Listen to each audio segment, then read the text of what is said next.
Hello students, चलिए देखते हैं प्रॉफिट लॉस का नेक्स्ट क्वेश्चन। और ये एसएससी सीजीएल मेंस 2016 में आया हुआ क्वेश्चन है। ठीक है, तो इसके शॉर्ट ट्रिक्स को भी समझने की कोशिश करते हैं। तो देखते हैं कि क्वेश्चन क्या है। Ramesh sold a book at a loss of 30%। Ramesh जो है एक किताब को 100 मतलब उसने सेल करा, लेकिन उसको उसको लॉस हो गया 30% का। If he sold it for ₹140 मोर, अगर 140 में ज्यादा भी बेचा होता, he would have made a profit of 40%, तो उसे 40% का बेनिफिट होता, प्रॉफिट होता। तो उसका कॉस्ट प्राइस बताना है कि मतलब the cost price of the book is, मतलब जो किताब है उसका कॉस्ट प्राइस क्या होगा। ठीक है, तो चलिए देखते हैं। इनमें 4 ऑप्शन भी दिए हुए हैं। तो सबसे पहले लिख लेते हैं, पहले मान लेते हैं, पहले तो अपन देख लेते हैं क्या चाहिए कि अपन परसेंटेज में ही बनाने की कोशिश करते हैं। ठीक है, पहले क्या है, इसने लिखा है लॉस ऑफ 30%, तो यहाँ पे माइनस में लिख दिया मैंने 30%। ये शॉर्ट ट्रिक है, ध्यान रखना है ना। तो -30%, फिर बाद में इसको कितना हो रहा है, 40% का प्रॉफिट हो रहा है। तो देखो ये 40% का प्रॉफिट भी हो गया, पे इसको मैंने प्लस से डिनोट करा है, यानी ये लॉस को माइनस से डिनोट करा है और इसको प्रॉफिट को प्लस से डिनोट कर रहा है। क्लियर। तो अब देखते हैं दोनों में डिफरेंस कितना आ रहा है। दोनों में डिफरेंस कितना है, दोनों में डिफरेंस आप देखोगे तो आएगा 70% का डिफरेंस आएगा। ठीक है, अब देखो -30 से पहले 0 जाओगे तो 30 हो गया, 0 से 40 जाओगे तो 40 हो गया, तो 30 + 40 टोटल डिफरेंस कितना आएगा, ये 70% का डिफरेंस आएगा। क्लियर। तो यही जो 70% है ना, यही 70% जो है हमारा किसके बराबर है, 140 के बराबर, जो लिखा है ना फॉर ₹140 मोर, तो यही हमारा 140 के बराबर हो गया।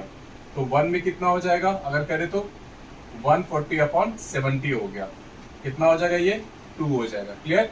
और मतलब 1% में, मतलब 70% में हमने जो लिया था 140 लिया था, तो 1% में कितना हो जाएगा, 140/70 हो जाएगा।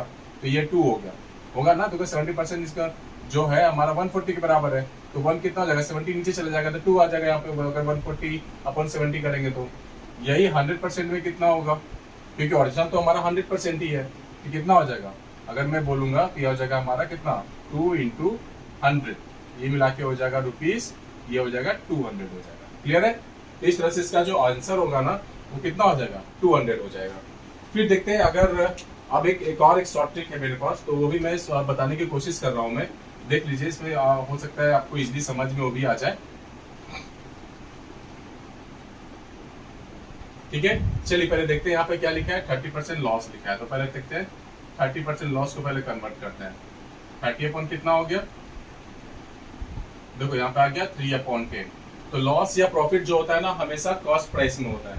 तो हमारा यहाँ 10 क्या हो गया, ये कॉस्ट प्राइस हो गया और ये हमारा लॉस हो गया। क्लियर है। फिर इसके बाद देखो यहाँ पे प्रॉफिट कितना है, 40%। तो 40% अपन यहाँ पे लिख लेते हैं। क्लियर। तो 40% लिखा तो कितना हो गया, 40/100 हो गया, और 0 0 हो गया, तो 4/10 हो गया यहाँ पे, और ये हो गया 2 और ये हो गया 5। इस तरह से हम देख सकते हैं कि 2/5 यहाँ पे क्या हो रहा है, प्रॉफिट हो रहा है, तो भी कॉस्ट प्राइस पे ही होगा।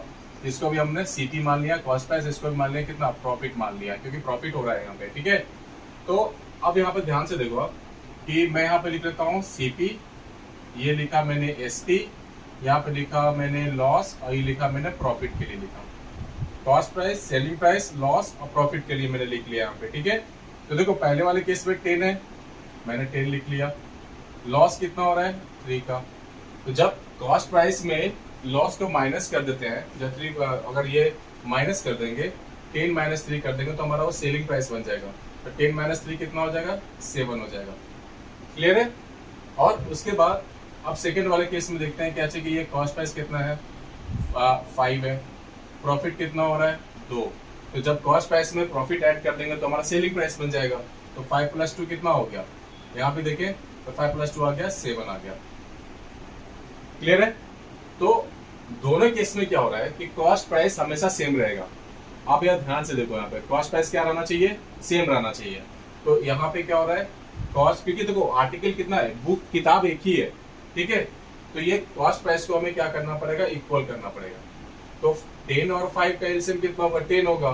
तो 10 तो ये ऑलरेडी है, तो इसको कितने से मल्टीप्लाई करेंगे, 2 से।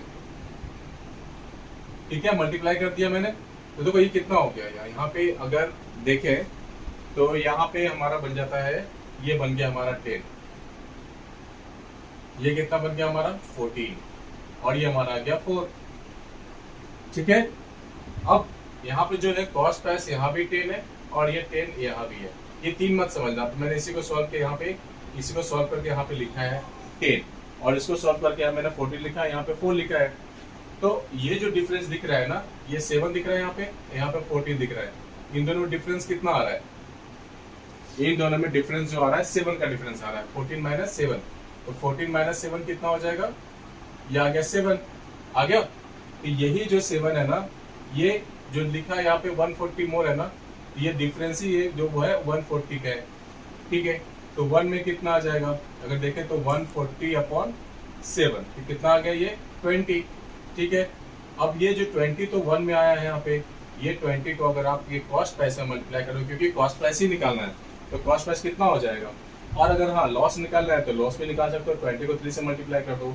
अगर प्रॉफिट निकालना है तो 20 को 4 से मल्टीप्लाई कर दो, वो भी निकल जाएगा, है ना। और सेलिंग प्राइस दोनों केसेस निकालना तो 20 से मल्टीप्लाई कर दो, वो भी निकल जाएगा। ये जो 20 को 10 से मल्टीप्लाई करेंगे ना, कितना आ जाएगा? यही मल्टीप्लाई करके मतलब ये 20 इंटू 10 आ जाएगा हमारा ₹200 आ जाएगा। तो देखो इसमें भी 200 आ गया। तो इस तरह से मैंने 2 शॉर्ट ट्रिक बता दिए हैं, और इसके बाद हम नेक्स्ट वीडियो में भी डिफरेंट क्वेश्चन को समझाएंगे, वो भी शॉर्ट ट्रिक से। तो आप देखते रहिए ये चीज़, और आपके एग्जाम को क्रैक करने में काफ़ी मदद करेगा ये। ठीक है, चलिए, थैंक यू।